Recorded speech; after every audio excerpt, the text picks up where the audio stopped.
Hello, gaeilge. Fake gaeilge. Look at this. Look at that shine.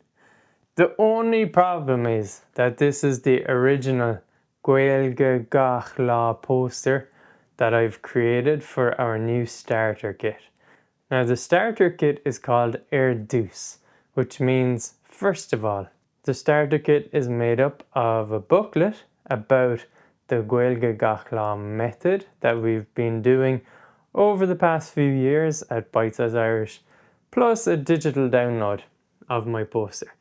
Now, the book is a field guide. I realised two things really early on. Ivra hain, bhí scríb le peann Louis douche. I had to start with a pencil, to start writing with a pencil first. It was no good trying to type into the computer.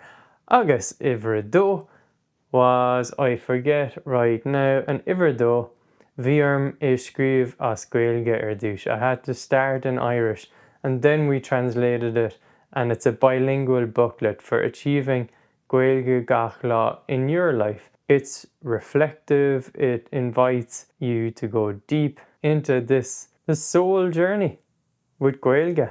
I'm really excited to say that it's launched now, and you can go to the Bite Size Irish website and find the gaeilge starter kit out now.